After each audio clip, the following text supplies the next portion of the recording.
로마의 권력과 힘, 그리고 영광.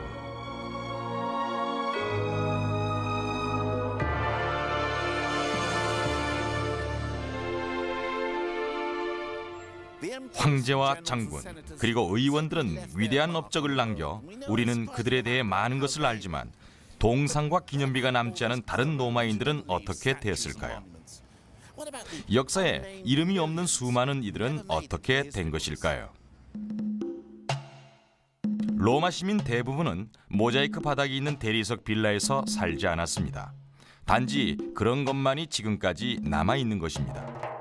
대부분의 로마인들의 삶은 기록되어 있지 않은데 바로 그들의 삶이 로마에 숨겨진 역사죠.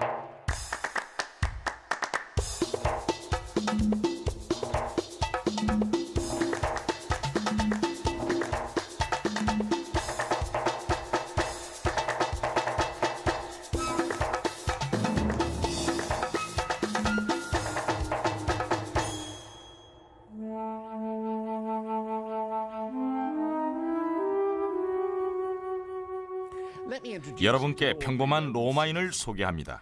진짜 이름은 모르겠지만 편의를 위해서 마르크스라고 부르겠습니다.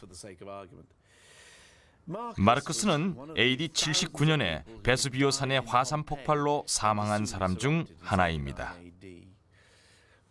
당시 그가 60세였다고 가정합시다. 일생 동안 어떤 것들을 봤으며 어떤 인생을 살았을까요? 그가 살던 시절에는 폼페이에 2만여 명이 살고 있었습니다. 마르크스가 지배계층이 아닌 평범한 남자라고 가정합시다. 자기 같은 평범한 로마인을 위해 샌드를 만드는 구두 수송공이라고 합시다. 그는 어떤 도시에서 살았을까요? 저는 항상 폼페이를 상상할 때 그늘진 아름다운 마당, 우아한 가로수들, 그리고 프레스코 벽화가 있는 식당이 떠오르는데요. 정말 다수의 로마인들이 그렇게 살았을까요? 가게에서 동항아리를 분실했습니다. 같은 것을 찾아오면 65세스터 시스를 드리고 도둑까지 찾으면 84세스터 시스를 드리겠습니다. 항아리를 훔친 사람은 프레스코 벽화가 있는 식당이나 그늘진 가로수에서 철학을 논하지 않았겠죠? 로마 사회는 빈부격차가 매우 컸습니다. 하지만 항상 그랬던 건 아닐 겁니다. 가난한 사람들의 인생을 짐작하기는 어렵습니다. 제3세계에 있는 아주 가난한 나라에 가봐야 대충 짐작이 가죠. 빈부격차가 매우 컸습니다. 자동차, 냉장고, 전화기도 없는 산업화 이전의 가난이었죠. 고고학적 증거에 의하면 빈부격차가 적었던 때도 있었습니다. 로마에 흡수되기 전 폼페이의 집들은 대부분 비슷한 크기의 정원이 있고 빈 공간이 많았다고 합니다.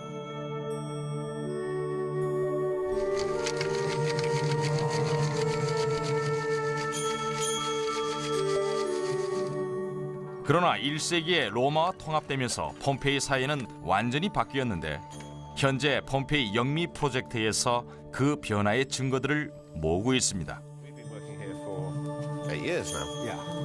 브래드포드 대학에서 온 릭 존스는 팀의 리더로 로마와의 통합이 빈부격차를 일으켰다고 믿고 있습니다. 로마인들이 도시를 점령하자 세 개의 집이 한 개의 집으로 합쳐지고 그리고 이쪽과 저 안쪽으로 합쳐집니다. 그럼 로마화 되기 전에 더 평등했다는 걸 증명하는 게 아닌가요?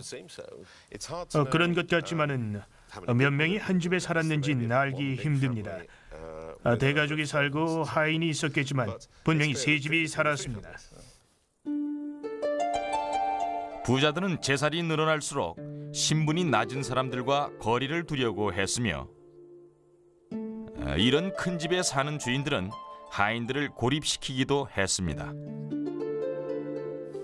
나중에 모자이크를 넣을 때 구조까지 바꿔 하인방을 다른 곳으로 옮겨서 집과 거리를 뒀는데 보케 하인들은 여기 이 문을 통해 이 통로로 다녔죠. 아, 그렇군요. 여기에 하인의 집을 문을 닫으면 안 보이죠. 하인방으로 가는 건가요? 하인방은 꽤 좁았군요. 꽤나 초라한데요. 계단은 저쪽에 있고 그렇군요. 저쪽으로 다녔을 겁니다. 계단도 좁네요. 마르크스는 분열돼가는 사회에서 자랐을 겁니다. 부유해지는 가족도 봤지만 시골의 가난한 가족들이 독립성을 잃고 부자들에 의해 도시로 불려 나와 사는 경우도 많이 봤을 것입니다.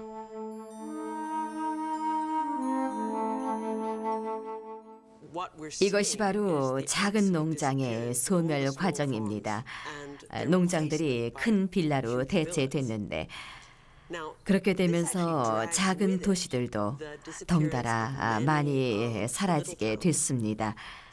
도시가 있었기 때문에 시장도 있었고 투표도 하면서 농부의 삶을 살았던 것인데 점점 농장이 사라지고 그 땅의 소유권이 새로 들어온 로마 의원들에게 돌아가자 도시는 불필요해졌습니다. 네, 그렇죠. 로마의 많은 도시들은 텅 비게 되었고 도시의 상인이었던 마르크스는 전혀 다른 삶을 살게 됐습니다. 채소를 심거나 돼지를 키울 수도 없었고 요리할 것도 없었습니다. 돈을 벌기 위해서는 남에게 의존해야 했죠. 폼페이의 길거리에 나가보면 그의 삶이 짐작이 갑니다.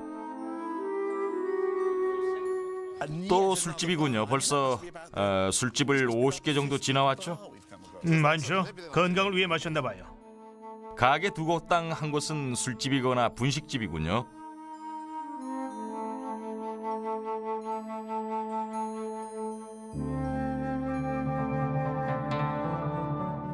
도시의 빈민층은 작은 아파트에서 음식을 할 방법이나 시간이 없어 즉석 요리를 해먹거나 음식점을 이용했습니다.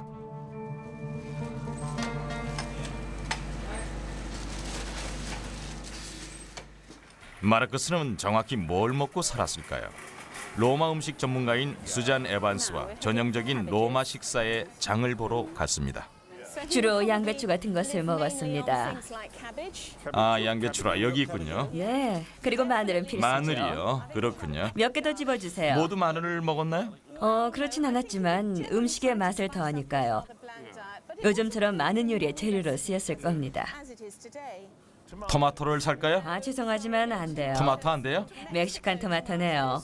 그럼 이탈리안 소스는 당연히 물론 안 되죠. 토마토가 들어있을 텐데. 안 됩니다. 그럼 쌀은요?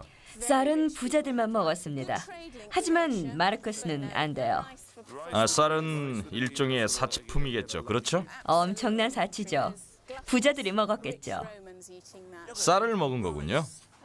좋아요. 이제 이집트 콩이 여기 있군요. 집에서 요리를 못하는 데는 준비 과정이 힘들다는 이유도 있습니다. 이집트 콩은 밤새 물에 불린 후 1시간 반을 끓이는데요.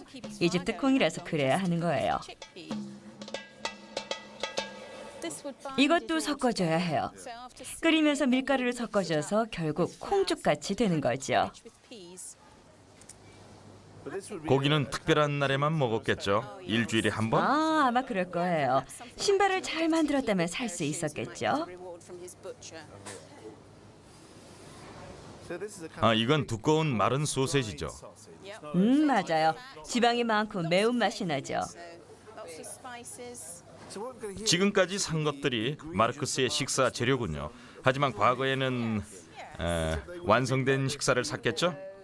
그랬을 거예요. 아주 편안한 삶이었겠죠. 그렇군요. 요즘하고 같았겠네요. 농사 짓는 사람이 아닌 경우에는 대부분 완성된 식품을 사잖아요.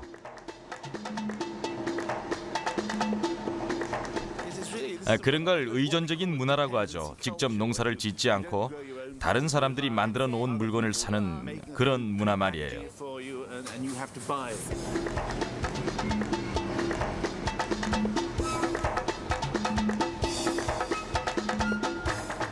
이쪽이 현대인이 쇼핑한 물건들이고 그리고 이쪽이 마르크스 것들인데 조금 불쌍해 보이네요. 정말 그렇네요. 안 됐어요. 하지만 뭐 요리하면 맛있을 겁니다. 개조한 로마 부엌에서 수자는 로마 일꾼의 점심을 만들었습니다. 허브를 좀 넣죠. 일단 뭉갠 로즈마리 그리고 셀비어 잎도 좀 넣죠. 맛을 내기 위해 저렴한 허브를 썼을 거예요. 여기에 허브를 넣고요. 배춧잎도 이렇게 찢어서 넣도록 할게요. 자, 이렇게 넣어주고 나서 배추가 익을 때까지 익혀주는 겁니다. 가격은 얼마나 했을까요? 신발 밑창 몇 개 값은 줘야 했을 거예요. 오전 내내 일해야 했겠죠. 생각보다 싸진 않군요. 그래요. 게다가 물물 교환이라 아마 더 어려웠을 겁니다. 음식 이름은 뭐죠? 이게 펄섬이라고 해요. 꼭 개밥 같죠? 개밥이라. 이건 향이 들어간 치즈죠? 그래요. 독한 마늘 향도 내야 해요. 마늘이군요. 마늘을 통째로 넣어주세요. 전부 다요, 그거. 전부 다요? 네. 알았어요. 소금도 넣어주고 뭉개면 되죠? 바닥에 대고 짓눌러 주세요. 여기다 이렇게 말이죠. 힘들죠? 지배층도 마늘을 썼나요? 고기에 양념을 해야 할 때 아주 조금 썼을 거예요. 하지만 가난한 이들이 주로 마늘을 썼죠. 그래서 입냄새가 아주 심했대요. 그렇군요. 마늘 냄새가 나면 가난한 사람이었군요. 네, 그렇다고 할 수 있죠. 그런 다음 이번에는 잡초 같은 허브인데 외당귀라고 하죠. 그런데 말이죠. 지배 계층 사람들도 이런 허브를 썼나요? 지배 계층은 이런 허브 외에도 아마 많은 종류를 썼을 거예요. 로마 제국 곳곳에서 가져온 양념들을 썼겠죠. 이건 외당귀와 뭐죠? 그건 루타예요. 루타. 후추 맛이 나죠. 길에서 쉽게 찾을 수 있는 거죠? 그럴 수 있어요. 여기 문 밖에서도 자라고 있어요. 가난한 이들의 양념을 한 군데에 섞었습니다. 냄새가 좋아요. 그래요? 굉장해요. 냄새가 정말 좋은데요? 그래요, 됐어요. 이번에는 또다시 리코타를 섞어주죠. 됐나요? 네. 먹어보죠. 맛있는데요? 조금 맵군요. 마늘 맛이 강하죠? 외당귀 때문인가요? 아니요, 루타 때문이죠. 루타라 정말 맛있군요. 아마 빵과 함께 먹었을 거예요. 빵이요? 그래요. 오늘 만들었죠? 그래요. 로마 빵이 아니죠? 로마식으로 만든 거예요. 재료로는 꿀, 올리브 기름, 밀가루, 이스트 등이 들어갔죠. 드셔보세요. 일단 맛을 보고요. 네. 맛있네요. 마르크스는 어떤 음료를 마셨을까요? 일반적으로는 식사할 때는 그냥 물을 마셨을 거예요. 하지만 휴일이나 특별한 날에는 멀점을 마셨을 거예요. 멀점? 네, 멀점이죠. 와인의 일종인가요? 맞아요. 이건 현대식 멀점이죠. 고마워요. 희석한 걸까요? 네, 희석시킨 거예요. 하지만 만들 때는 양조장에서? 아주 진하기 때문에 꿀이나 양념으로 희석시키죠. 따뜻하게 먹어도 될 거예요. 그것도 괜찮겠네요. 맛이 아주 달군요. 꿀 때문이에요. 독한가요? 그래요. 로마인들은 늘 취했겠군요. 취하는 건 좋지 않게 생각했을 거예요. 그럼 많이 안 마셨나요? 네, 로마인들은 생각보다 적게 마셨죠. 로마인들은 술만 먹는 줄 알았는데. 가끔 그랬겠지만 늘 그렇지는 않았겠죠. 당시엔 많은 사람들이 서서 식사를 했다고 들었어요. 네, 타베르나 같은 바에선 그랬겠죠. 하지만 로마의 지배층은 누워서 식사했고 아마 노예들이 식사를 거들었을 겁니다. 누워서 먹는 게 부의 상징이었죠? 그래요. 그래서 누워서 식사를 했습니다. 네, 누워서요. 부자들과 유명인들은 전혀 다른 방식으로 식사를 했습니다. 귀족들은 이렇게 트리클리니움에 누워 식사를 했습니다. 건배. 누워서 식사를 하는 것은 잘난 체에 불과했습니다. 오랫동안 식사를 할 만큼의 시간적 여유와 하인과 노예를 둘 경제적 여유가 있음을 과시하는 것이었죠. 한 팔로 몸을 지탱하기란 정말 힘듭니다. 한 팔밖에 못 쓰니 칼을 못 쓰고, 그러니 누가 음식을 잘라줘야 하고, 이런 식으로 손으로 집어 먹어야 했겠죠. 마르크스가 거리 상점에서 사 먹는 것과 매우 차이가 있지요. 왕국이 발전하면서 빈부의 격차가 심해졌습니다. 엄청난 부자는 소수고 나머지는 빈곤에 시달려야 했습니다. 그러나 이런 빈부의 격차와는 상관없이 로마인 누구나가 똑같이 누릴 수 있는 게 있었습니다.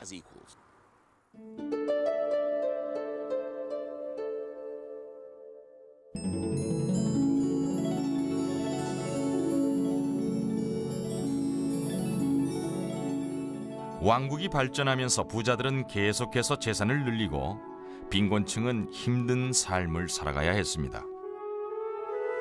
그러나 이들이 공유한 것이 딱 하나 있었는데 그건 바로 물이었습니다.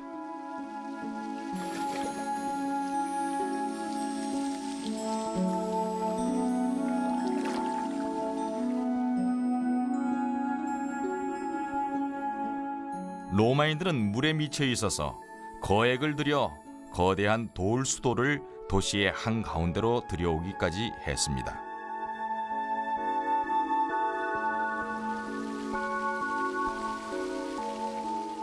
하지만 그건 로마인들에게 온천이 무척 중요했기 때문이었죠.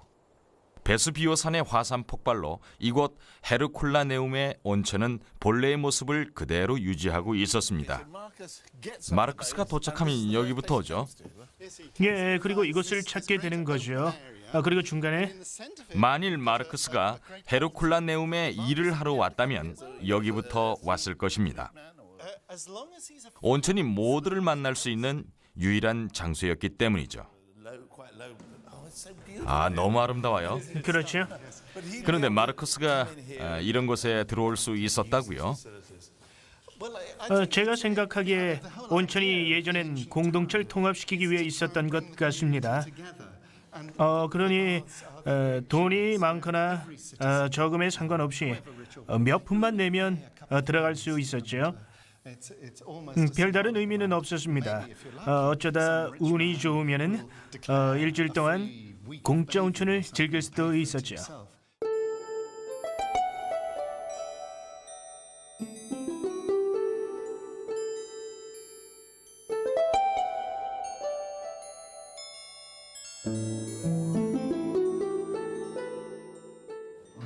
마르크스가 벌거벗고 들어오겠죠. 볼일을 맞아요. 마르크스의 신분을 아는 방법은 피부에 그을린 정도를 보는 것입니다. 왜냐하면 부자들은 일광욕도 즐기고 여가 시간에 운동도 많이 하기 때문에 몸매가 아주 멋진데 반면 마르크스는 하얗고 늘어진 몸이었겠죠. 구두수성공이니까 말이죠. 그렇죠. 항상 일하니까. 그게 한편으론 창피한 일이었습니다.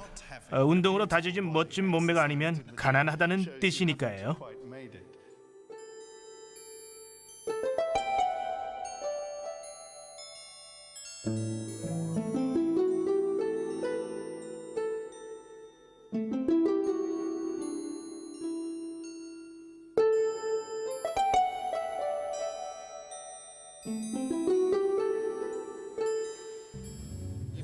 뜨거운 물이 폭포수처럼 나오고 이 뜨거운 탕에 들어가는 거죠.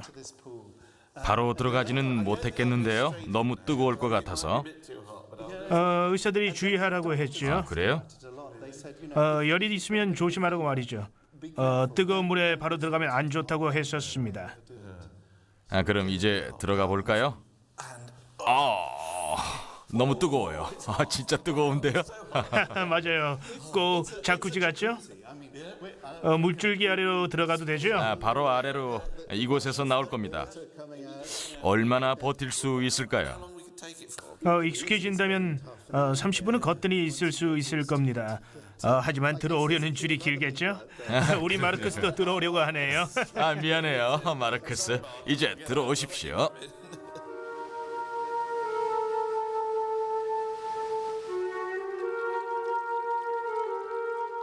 그러나 물도 부자들이 더 많이 썼습니다. 항상 그렇듯이 상황을 이용할 줄 아는 사람들이 있죠. 영국의 주지사였던 섹스터스 줄리어스 프론티너스는 로마의 수도를 관리했는데 그가 말하길 많은 땅 주인들이 수도에서 지관을 끌어다 써 공공수도가 개인을 위해 이용되는 경우가 많았다고 합니다.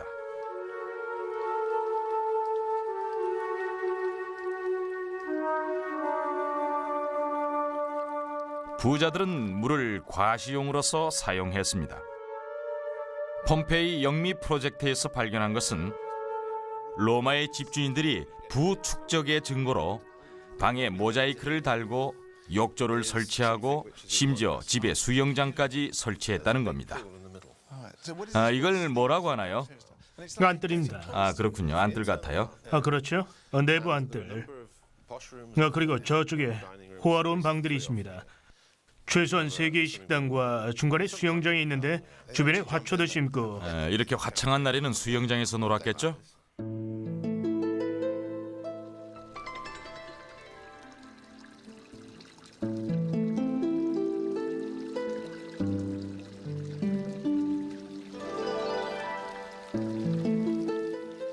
분수와 수영장의 물이 대부분 수로에서 들어왔는데 집안에서는 사용하지 않고 전부 자랑을 하려고 했던 것입니다. 부자들이 부를 가시하기 위해 자원을 얼마나 썼는지 알 수가 있습니다. 또 한 가지는 분수에서 뿜어나오는 물이 넘쳐 흘러서 거리로 흘렀던 거죠. 그러니까 길 가다가 바로 보이겠죠? 그러나 대부분의 사람들은 물을 공공 분수에서만 얻을 수 있었습니다. 고대 로마의 부자들은 마음껏 부를 과시할 수 있었고 마르크스 같은 가난한 수성공은 더욱 쉽게 일자리를 찾을 수 있었습니다. 부자들끼리만 살진 않았습니다. 부자들은 노예나 하인을 자신들의 지지자나 무역업자로 썼던 것입니다. 꼭 해봐야 할 것은 부잣집에 가서 문을 두드리는 것입니다. 항상 문을 열어두니 사실 문을 두드릴 필요도 없었죠. 그래서 바로 걸어 들어가서 말하겠죠. 이쯤에서 뛰어들겠죠. 자기 소개는요? 어디서? 모자를 벗고 사장님 죄송합니다만 일자리 없을까요? 나가. 하여간 부자들은 다 똑같군요. 저 문을 열면은 계단이 있습니다. 계단이 있어요? 그렇군요. 그리고 저 문을 통해서 긴 통로를 지나면 안뜰이 있는데 거길 지나면 평지가 있고 또 계단이 있어 또 다른 평지로 연결됩니다. 빈곤층은 돈을 안 쓰니까 어떻게 살았는지 알기가 힘듭니다. 부자들은 무엇을 하든 도로 포장을 하든 중앙호를 짓든 튼튼해서 남아 있죠. 그러나 나무와 돌로 만들어진 이 집은 너무 약해서 지진이나 폭발이 있으면 바로 무너지죠. 게다가 기록에는 빈곤층이 살았던 곳들의 기록도 없습니다.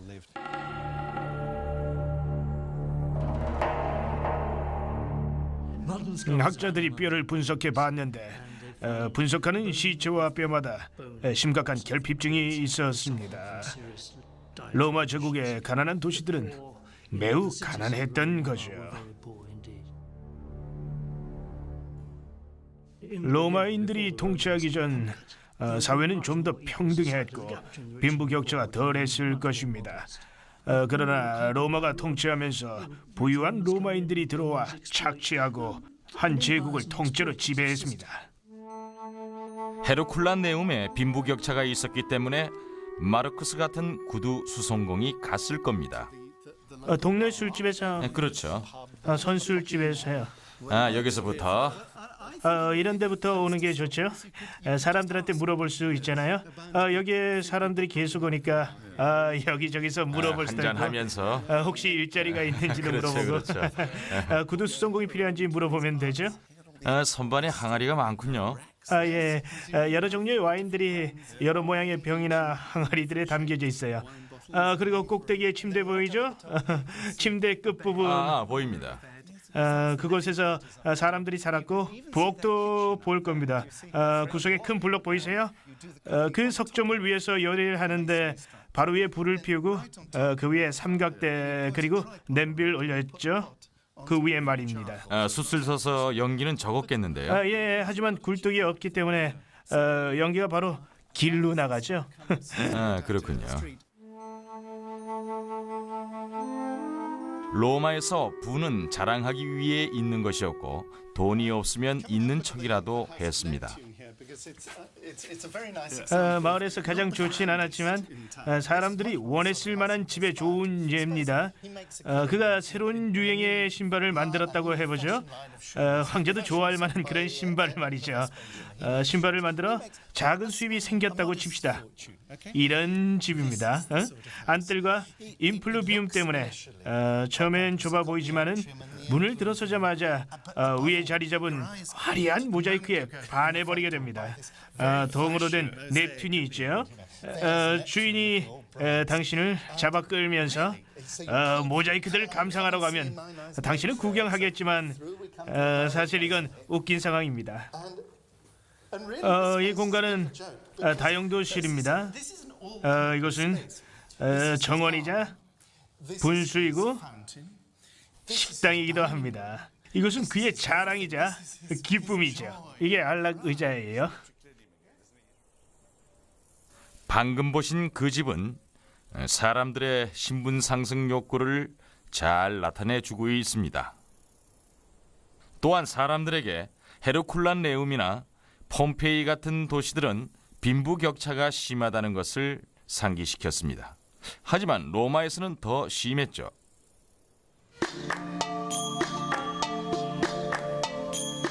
로마는 한 거대한 제국의 중심부였기 때문에 여러 지역에서 빈곤층과 떠돌이들이 몰려들었습니다.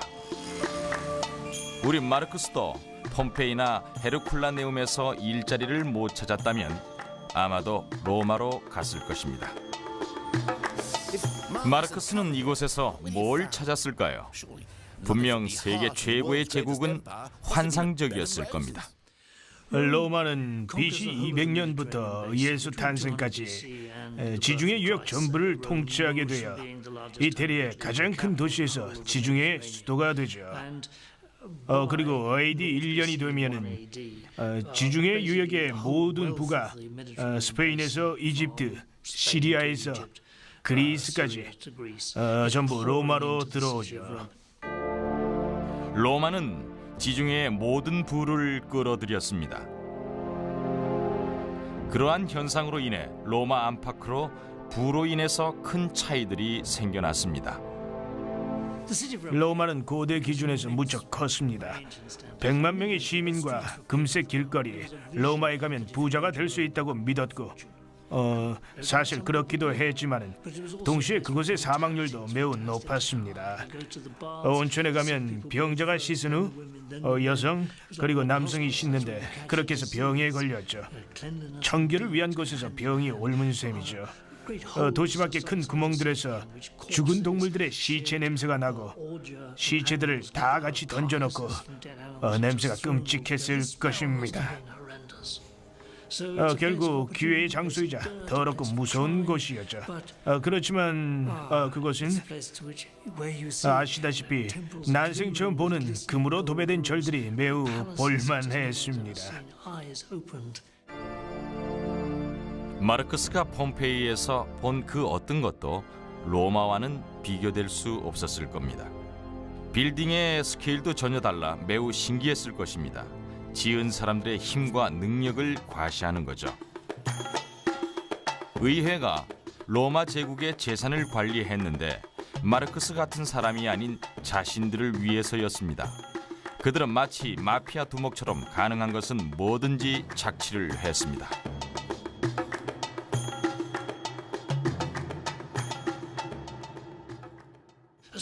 끔찍한 사회였죠. 황제들이 귀족들을 죽이고 귀족들이 모여서 황제를 죽이기 위한 모의를 하고 지배층이 대단히 잔인했습니다. 앞뒤를 예측하기 힘들었죠. 하지만 귀족들이 영국이나 독일을 통치하러 감으로써 제국이 유지될 수 있었던 것이죠.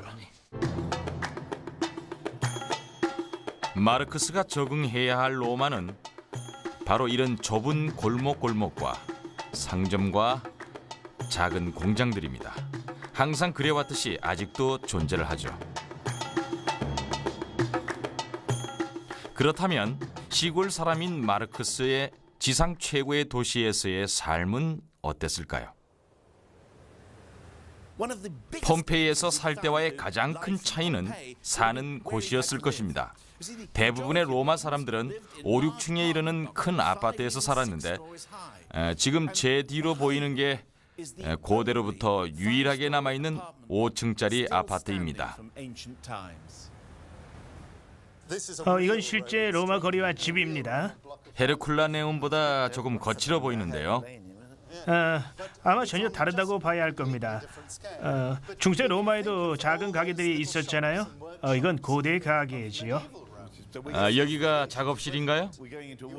길거리에서도 이 방으로 들어올 수 있었는데요. 여기서 사람들은 작업을 했고 손님들은 거리에서 들어왔죠. 작업실 위에는 집이 있었어요. 여기서 일하는 사람들은 위에서 살았군요. 우리는 마르크스가 살았을 거라고 짐작되는 구두집 위에 올라가 보았습니다. 더 올라가야 되죠? 한참 가야죠. 아직 멀었어요. 이제 시작이에요. 여긴 4층이죠. 이건 복도 같군요. 복도가 맞아요. 복도는 17세기에 만들어지지 않았나요? 아니요. 로마인들도 만들었는데 옆에 다른 복도로 이어지죠. 여기를 돌면 여기 문이 있다고 상상하세요. 나무로 된 문이죠. 여기가 아파트 입구인가요? 그래요. 노크라죠. 이 길이 아파트의 복도인 거예요. 이쪽에 3개의 문이 있죠. 하나, 둘, 셋이요. 위에는 작은 창문이 있고요. 아무도 없네요. 아주 작은 방인데 창문도 있네요. 여기가 마르크스의 방이라고 하죠. 여긴 최악의 방입니다. 마르크스에게 방이 있었다면 이런 식으로 간단하게 꾸몄을 것입니다. 물론 이런 소파는 없었겠죠. 마르크스에겐 사치품이니까요. 그리고 고리버들로 만든 의자가 있었다는 증거는 존재하지만 마르크스는 못 샀을 겁니다. 신으로 장식된 측면판도 없었겠죠. 의자도 당연히 없었을 거고요. 양동이, 의자, 매트리스가 전부였을 겁니다. 고대 로마의 많은 빌딩들은 매우 열악한 상태였습니다. 유명 정치가이자 웅변가였던 키케로도 집에 대해 불만이 많았으니까요. 제 빌딩 2개가 무너졌고 다른 빌딩들은 금이 갔습니다. 거주자뿐만 아니라 쥐까지 나갔다고요. 로마의 공공 빌딩에 그런 일이 있다는 건 수치스러웠겠죠.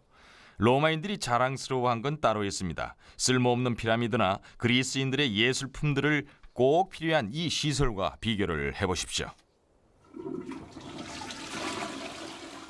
로마인들은 위생에 신경을 많이 썼습니다. 폼페이에서는 2만여 명이 사는데 반해 로마 시민은 100만 명이 넘었으니까 아주 당연한 일이었겠죠. 그래서 현대적인 방식을 개발했는데 바로 지하 수도를 건설한 거였죠. 이것이 주요 배수구인데요. 지금까지도 쓰인다고 합니다.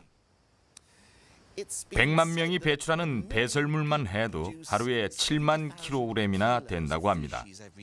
2분마다 제 무게만큼의 배설물이 쏟아진 셈이죠. 어쩐지 거리의 하수구들이 마차를 끌 정도로 크더군요. 하지만 작은 마을들에서도 위생을 중요시했습니다. 이곳 폼페이에서도 실내 화장실이 많았던 것 같은데 이렇게 정화조나 하수구로 연결된 파이프들이 많습니다. 아마 위쪽에는 화장실과 연결됐을 겁니다.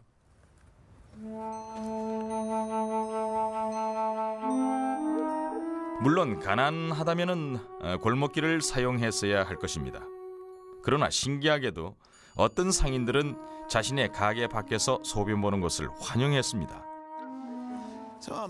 예를 들어 마르크스가 폼페이를 돌아다니다가 세탁소에 좋은 일을 해주고 싶으면 그 가게 바로 앞에서 소변을 보는 식입니다. 소변에 암모니아가 풍부해서 세탁소에서 쓸모가 있었습니다. 소변 보는 걸 좋아해 준다니 좋군요. 그러나 음식이 부족하다면, 만약 마르크스가 돈을 충분히 못 번다면 그런 경우를 위한 대비책이 당시 로마에 있었을까요?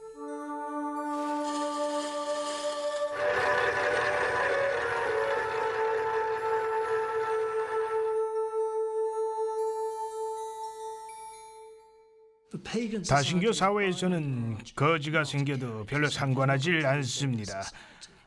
이렇듯 부를 나눠줄 의무는 없지만 로마는 예외입니다. 로마는 시민의 사회였기 때문에 대국이 됐지요. 무장 시민과 군대는 로마를 위해서 싸웠고 시민들에겐 투표를 할 권리가 있었습니다. 그래서 매달 시민들에게 빵이 지급됐으며 또한 빵과 함께 서커스도 가끔 공연되곤 했습니다. 그러므로 시민들은 매달 정해진 식량을 받았던 것입니다. 식량과 유흥으로 빈곤층의 불만을 억제했는데 그들에게 가장 인기 있는 종목은 검투가 아니라 경마였습니다.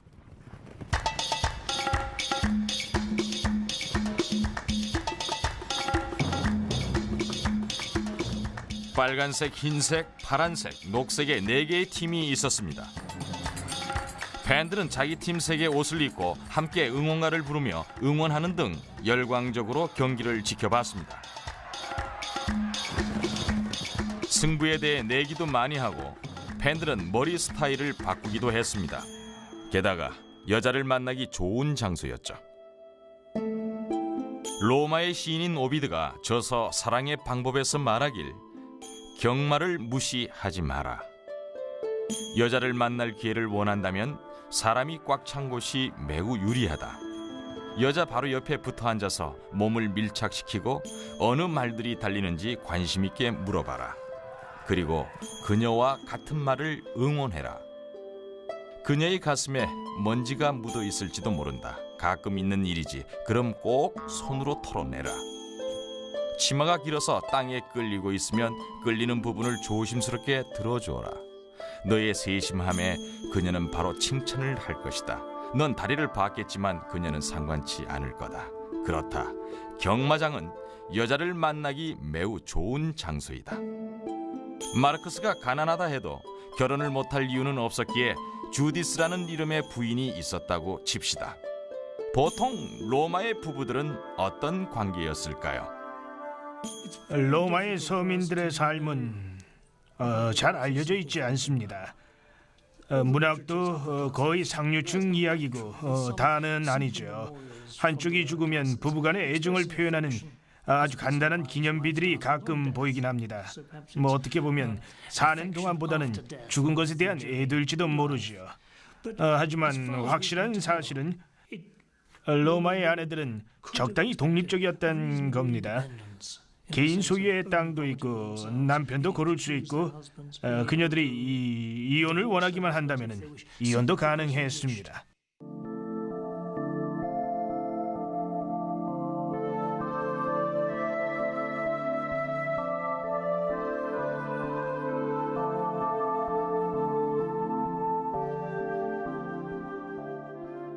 마르크스의 아내의 삶은 어땠을까요?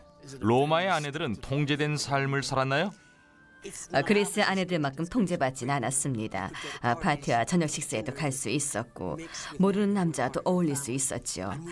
그리스인들은 그러한 사실들에 놀라기도 합니다. 아내들은 남편과 함께 일했을 겁니다. 남편이 빵집을 하면 아내도 조금이라도 도왔을 것입니다. 결국 그러한 비엘리트 계층의 여자들은 쇼핑도 하고 일도 하고 온천도 다녔던 거지요. 제가 궁금했던 것은 어떻게 그들에게 여가 시간이 그렇게 많았나 하는 것입니다. 어떻게 로마 시민들은 반나절 동안 온천욕을 하고 이틀에 한 번 경기를 구경했을까요? 경제적 비밀 무기였던 로마의 노예제도 덕분이었을까요? 만일 그렇다면 제가 궁금한 건 가난한 로마인과 노예 중 어느 쪽이 나았을까 하는 겁니다. 전쟁 중 노예로 잡힌 거라서 그 숫자는 많았지만 과연 얼마나 됐을까요? 필요한 일을 다 할 수 있을 만큼 노예들이 많았을까요? 오래된 기록에 그에 대한 추측이 나와 있는데 인구 800만 명의 노예가 300만이 있었답니다.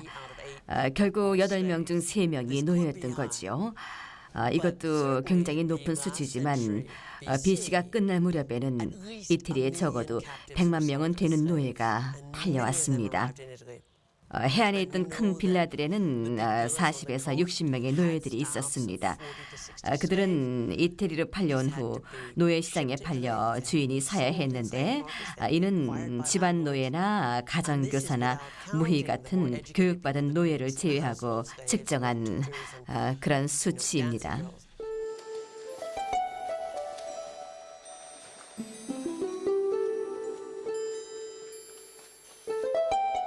이곳에는 화덕 앞에 노예가 있었을 겁니다. 여기가 가장 덥고 불쾌한 장소거든요. 저기 큰 화로에 거대한 동냄비가 있는데요. 저렇게 커다라니 불을 떼우는 게 여간 힘든 일이 아니었을 겁니다. 꽤 밀폐된 공간이군요. 정말 일하기 힘들었을 겁니다. 하지만 노예 세계가 다 그런 거죠. 일을 할 수밖에 없습니다. 노동조합도 없으니까 불평을 할 수도 없고 절대로 불평 못하죠. 그런 일이 있으면 사형감이죠. 고대 로마에서는 노예가 가장 낮은 신분이지 않았습니까? 노예와 가난한 사람과 심지어 불법 체류자 사이에서도 매우 큰 차이가 있었던 것 같습니다. 오늘날 이태리의 불법 체류자들도 노예에 가깝지만 큰 차이가 있습니다. 현재 그들에겐 자존심이 있다는 거죠. 그러나 고대의 노예는 자존심이 없습니다. 다시 말해 자존심이 있으면 안 됩니다. 그 어떤 권리도 가지지 않은 아무것도 아닌 거죠.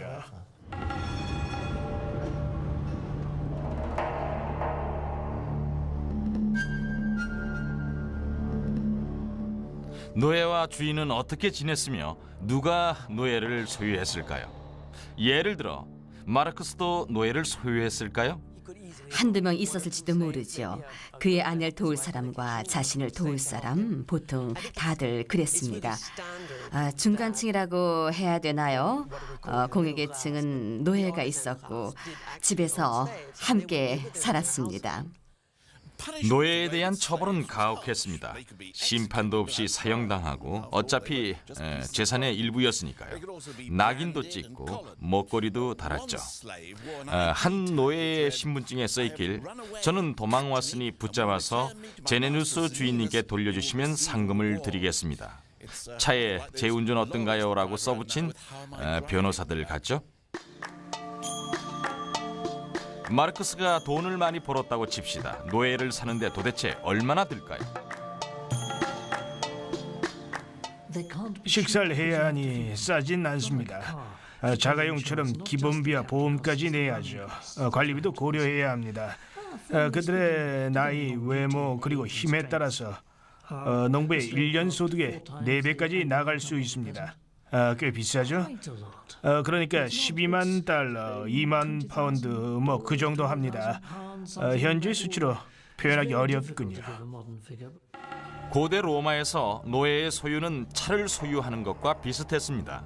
어떤 사람들은 멋진 새 차를 뽑지만 어떤 사람들은 중고차로 만족해야 했죠. 어린 남자아이들은 비싸서 제규어 정도 됐고 어린 여자아이들은 도요타쯤 됐죠. 네로 황제의 교사였던 세네카는 벼락부자가 되면서 노예 학대를 반대했습니다. 단순히 과거를 그리워했을 수도 있지만 그의 말이 사실이긴 합니다. 사람은 부유해지면서 자신의 주위에 있는 하급계층의 사람들을 무시하게 된다고 했습니다. 조금만 중얼거려도 회초리로 맞고 실수로 기침이나 재채기를 해도 채찍이 날아옵니다. 밤새도록 배고픈 벙어리처럼 서 있어야 했죠. 주인이 있을 때만 말을 할 수 있을 뿐 아니라 주인하고만 대화가 가능했습니다. 오늘날 우리 로마인들은 무척이나 건방지고 무례합니다. 노예 제도는 아주 큰 사업이었죠. 로마엔 백만장자가 많았는데 타시투스는 노예 400명을 거느렸던 제독도 있었다고 합니다. 로마 제국 전체가 노예의 노력과 힘으로 이루어진 것입니다. 정말 끔찍했을 겁니다. 자유인이 있는 도시에서 노예가 되어야 한다니. 그러니 노예가 자유를 원하는 것은 너무나 당연한 일이었지요. 어떤 노예들은 자유를 위해 정말 평생 돈을 모았습니다. 더군다나 노예들은 언제나 폭력을 당하거나 심지어 죽을 수도 있었으니 정말 끔찍했겠죠. 그렇지만 한편으론 로마인들도 그걸 알고 있었죠. 자유인이 되면 알아서 생계 유지를 해야 했죠. 노예일 때는 돌봐주는 사람이 있었지만 자유인은 그렇지 않았습니다. 자유인들은 혼자였죠.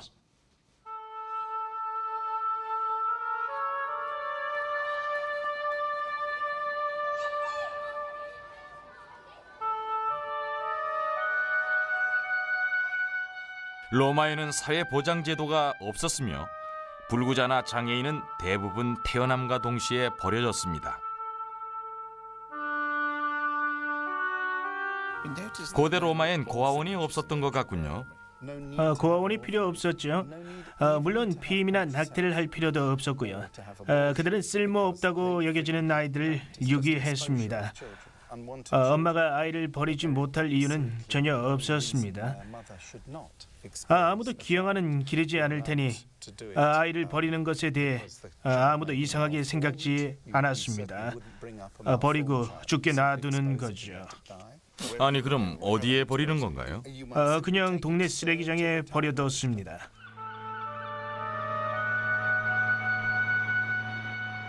지중해를 거느리고 수로와 원형극장을 지었던 로마인들이 필요 없는 아이들을 쓰레기통에 버렸습니다.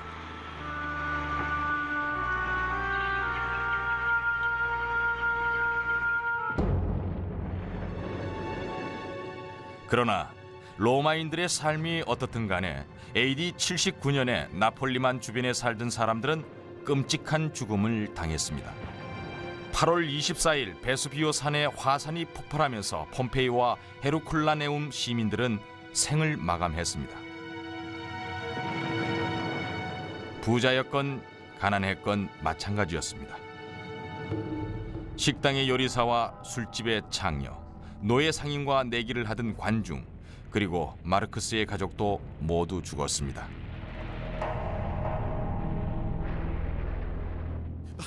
로마 제국의 환상적인 이야기, 군사 행동과 제국의 승리 뒤에 또 다른 얘기가 있습니다. 마르크스 같은 사람들이 살아온 이야기입니다. 마치 로마의 마피아 조직처럼 사업을 하는 3천만 달러의 재산을 가진 의원들이 가난한 자들을 전쟁터에 내보내고 상인들에게 자유무역과 낮은 관세를 실행한 얘기입니다. 한 사회에서 귀족들이 부를 자랑하는 동안 빈곤층은 불평등에 기반을 둔 사회에서 더욱더 힘들게 살아가고 대다수가 절대 누릴 수 없는 고난을 즐기던 호화롭기 그지없는 소수 지배자들의 사치와 빵과 서커스로 로마인들의 승락을 얻어낸 얘기입니다. 필요 없는 아이들은 쓰레기장에 버릴 수 있어서 고아원이나 피임법이 필요 없거나 노예가 된다는 얘기입니다. 마르크스와 비슷한 삶을 살다간 결코 주목받지 못한 수백만 명의 숨겨진 역사에 대한 이야기입니다.